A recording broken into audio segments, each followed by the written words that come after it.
Tout de suite, la chronique éco, Guillaume Paul. Retrouvez les rendez-vous de l'écho avec LCL Banque Privée.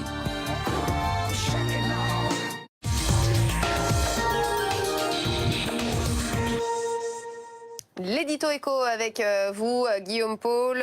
Belle performance. La nuit dernière, l'américain SpaceX, le lanceur de satellite, a réussi à récupérer, c'est une première, une partie de sa fusée. Oui, alors on rappelle, SpaceX, c'est un lanceur de fusées. C'est-à-dire c'est un groupe qui est chargé de lancer des fusées qui vont elles-mêmes mettre des satellites en orbite. Et pourquoi est-ce qu'on parle beaucoup de SpaceX? Parce qu'il a réussi à rattraper une partie de son retard sur Arianespace, qui était le gros acteur emblématique. Comment? En se présentant lui comme un lanceur low cost. C'est-à-dire que l'idée, c'est qu'il vous facture beaucoup moins cher, finalement, pour aller mettre votre satellite en orbite dans l'espace.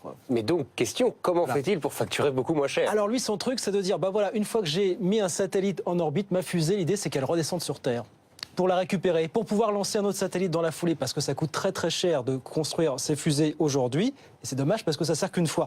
Donc c'est ça qu'il essaie de faire. Alors effectivement, la nuit dernière, ce qui s'est passé, c'est qu'il n'a pas récupéré toute la fusée, il a récupéré un bout seulement, un étage.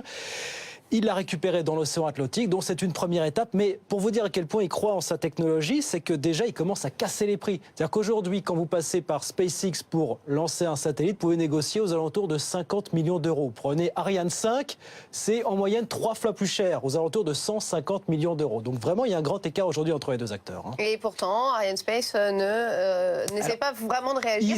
Ils commencent. Alors, il y a Ariane 6 dont on parle, qui est un programme en cours de développement, qui va essayer de se rapprocher un petit peu des tarifs quand même de SpaceX, mais enfin c'est pas évident, qui proposera aussi de lancer plusieurs satellites à la fois. C'est ça un petit peu la riposte. Mais enfin l'idée, c'est pas de dire on va réutiliser la fusée, mais ça veut dire qu'il y a quand même encore du travail pour Arianespace pour rattraper leur retard, parce qu'aujourd'hui il y a la concurrence de SpaceX, mais vous inquiétez pas, il y a d'autres acteurs, d'autres lanceurs qui sont russes, chinois ou asiatiques qui sont en embuscade et qui eux aussi vont jouer sur les prix. Donc il y aura encore une grosse concurrence pour Arianespace. Merci beaucoup, Guillaume.